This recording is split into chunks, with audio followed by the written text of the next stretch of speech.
Do not get your wires crossed when supersizing and growing your business. This idiom and expression and those related to it, because there's lots of different ways of saying it. I think in September 22nd of 2022, we share a similar idiom, getting your wires crossed, get one's wires crossed. Well, get wires crossed, get one's wires crossed. Pretty much the same thing, right? It means the same thing. It means that there's confusion or some miscommunication or a misunderstanding between the communicator and the person or people they're talking to and how they're perceiving and understanding the message that the communicator is trying to get across. Confusion, right? Confusion, misunderstanding. Either usually the communicator and the person they're talking to have different pictures in their mind of what's going on, or a different idea or understanding of what's being communicated, or of what's being said, how it's being said, or the details of the message. I ask a lot of questions because I want to be clear on that I am understanding what somebody is telling me, what their communication is. And I know some people get irritated when you ask them questions. I used to be married to somebody who, if I would ask a question to clarify anything, go back and start at the beginning of the whole usually lecture that he was giving at the time.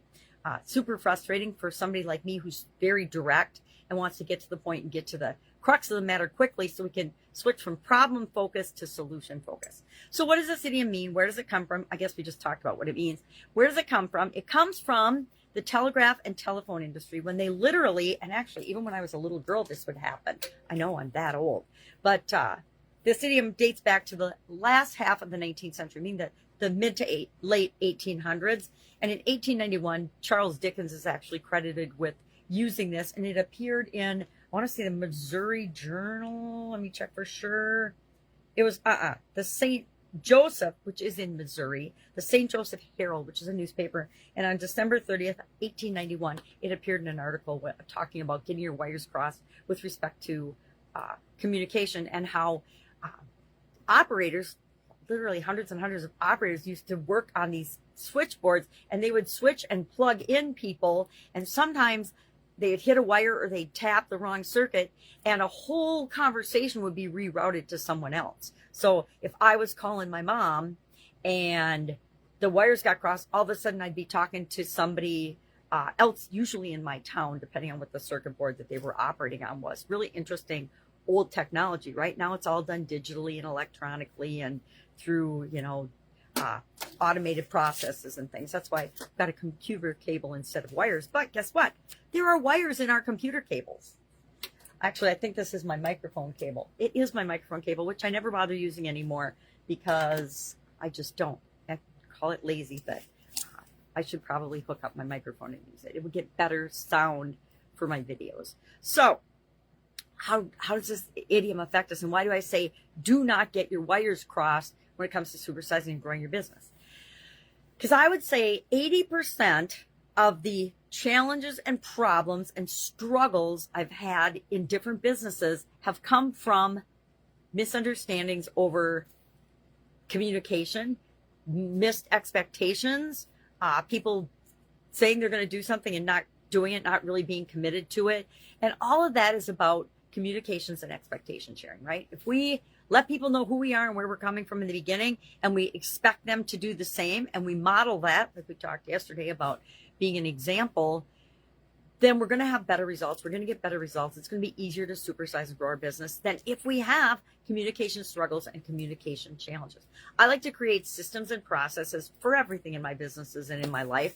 And many of those actually involve communication, how we do it, what we do, how often we communicate, what you can expect.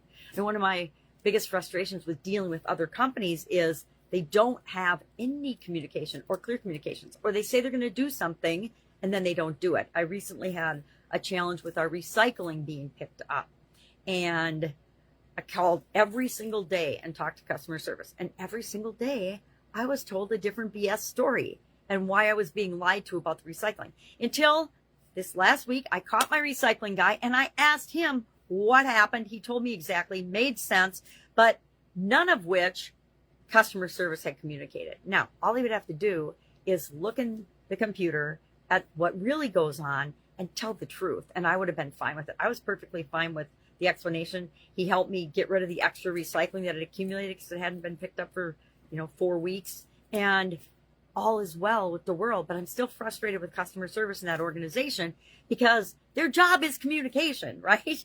And so I want to make sure that in my businesses, I'm communicating as clearly as possible. When in doubt, ask. My theory is if you don't know, ask. Don't assume, ask, because assumptions get us into a lot of trouble too. Have you ever assumed something in your business only to find out that your assumption was totally wrong?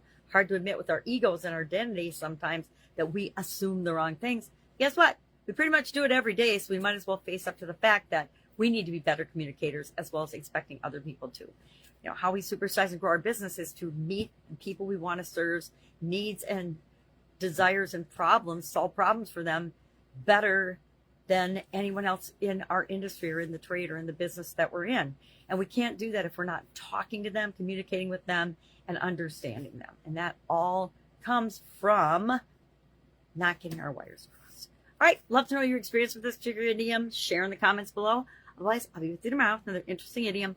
What does it mean? Where does it come from? And how might you use it to supersize and grow your business? Have a great day.